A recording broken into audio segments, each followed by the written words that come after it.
Jackson, on the game. Choice, man. Coach, what did you know about them coming in?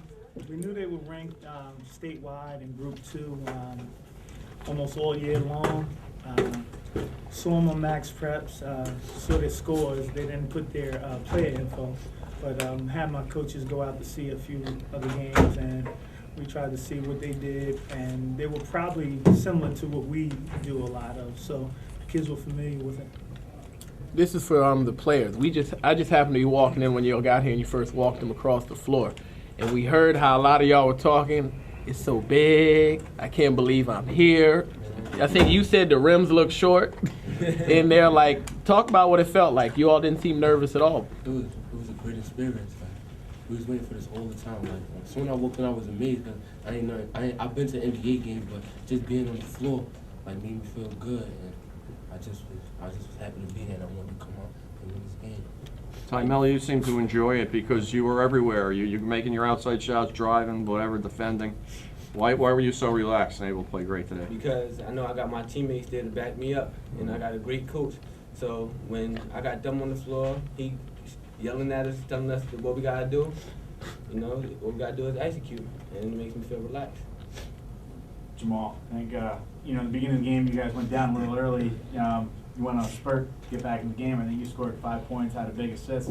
You know, what made you kind of take over the game at that point? Because that really helped you guys get back in the game and eventually, take the lead.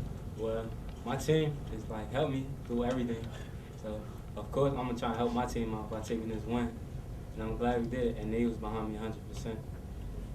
Coach, can you just give us an overview? It seemed your speed was too much for them. Well, I thought they were pretty fast also. Like I said, they pretty much were a mirror of what we were and are.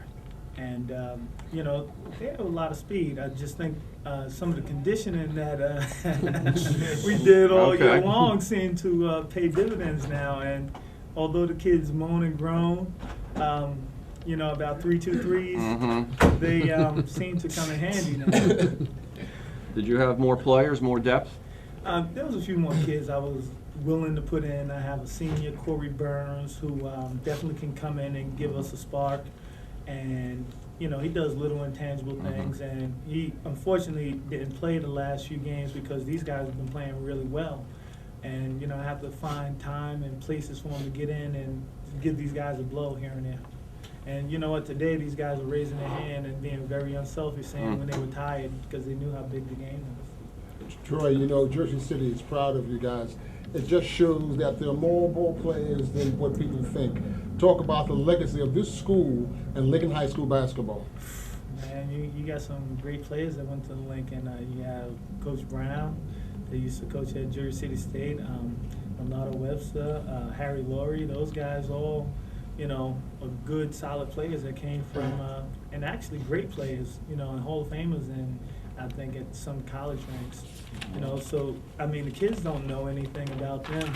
But, when Star Ledger said that we hadn't been to the championship game since 1969, I said, I was 1 year old when that happened. And unfortunately they hadn't won a group championship.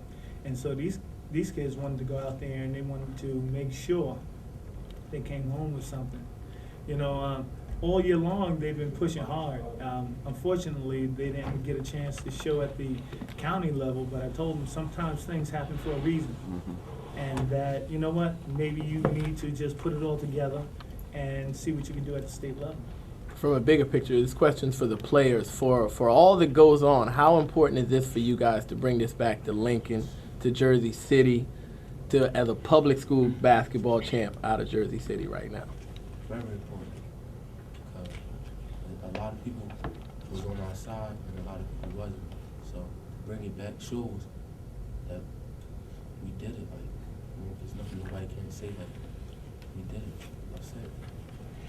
Has it, when's it going to sink in? But when you're out there, you see everything that goes on, you feel everything. Having these guys, everything real.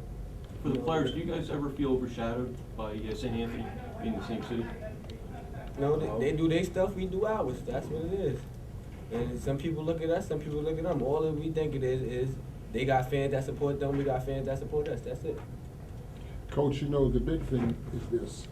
what this is going to mean to your players off the court for the rest of their lives, how important this is. You know what? I told the kids, you know, a date that we're playing to. And, you know, I said, you know, that's when everything ends for us. And, you know, they've been taking a lot of this in stride, and they're being very humble right now. And they're excited. But you know what? I think they've taken it well. I think what's going to go on with them is they're going to go back. They're going to be students. They'll be back in the weight room. They'll be back in summer league and team camps. But after the season, we're going to emphasize that, you know, school first, make sure everybody stays eligible. And I think that's what's been going on with this program for the last 5 years since I've been there. We've been making sure kids are remaining eligible. Do you mind if we ask what was that date, Coach? Or you don't want to tell us They yet? can tell you. March 30th. Okay, okay. Coach, you know, Jamal's a sophomore, Daquan's a junior. You know, you got some guys coming back next year. You know, is that, you know, is this kind of a glimpse into the future a little bit here? Nope, I'll be rebuilding again. I was told I was rebuilding this year, so that's what I'll be doing again next year. I'll be rebuilding. Can you tell us a little bit about the run that you all went on after the disappointment in the counties? How were you able to get them back to focus to make this type of run? Because that was a very disappointing county piece. You know what? Some of the things that happened in the county, you know, I can forgive. There's certain things that I just can't forgive. And when people attack my kids, I take it personally, and I believe I said that to you. And I just think people need to leave the kids alone. There was an unfortunate incident, but that wasn't the first time things like that has happened between those two schools. No one blew it up the year before when it happened up there when fans stormed the floor. No one said anything, but we tabled it and we remained calm. We didn't have a problem going up there. No one said anything, but when it happened at Lincoln, you know, it hit the papers. Schools were scared to come to Lincoln, switched our games to 4 o'clock, and all in all, you know what? I did what I could do to keep my kids focused, and you know, they listened. And for a young group of kids, and only 2 guys with real varsity experience from a year ago, they listened and they wanted it and they were hungry. And they said they had something to prove, and they didn't want to let former players like Farad Robinson and Derek McCord down. They felt like, you know what, they put us on the map. Let's stay on the map and let's be about something. What happened for those who are doing that from down south? What happened? And why were the games moved to 4 o'clock? Oh, well, people in the media said that, you know, it was a dangerous environment at Lincoln. What, was there a fight after a game or something? Some of the fans got a little out of control. They were ejected. Actually, it was maybe 1 or 2 fans that got out of control. Did something harebrained, nothing that didn't go on up there. But no players were suspended? No players. Actually, they said 1 kid came off the bench, but the referee asked me who came off the bench. I said nobody came off our bench, you know, and they couldn't tell me, but they told me a number of the kid who went off the bench.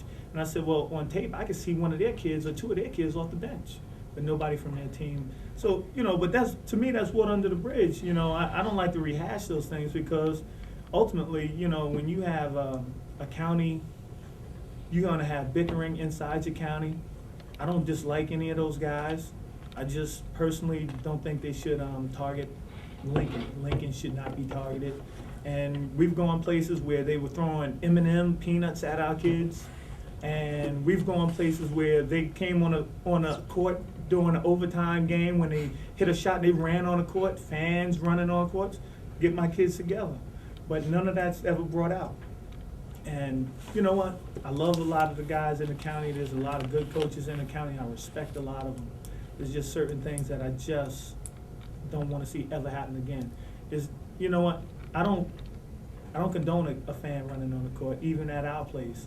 And I said to the officials during that game, I said, we never had this going on here at Lincoln. This is the first time. And I'm not going to say that, you know, I requested this guy for 7 years not to be on my game. And they put him on my game anyway. So when things like that happen, you say, who's that go to? I thought it went to the AD, so I said, Artie, how come this guy's on my game? He's on my do not want list. Coach, this is a great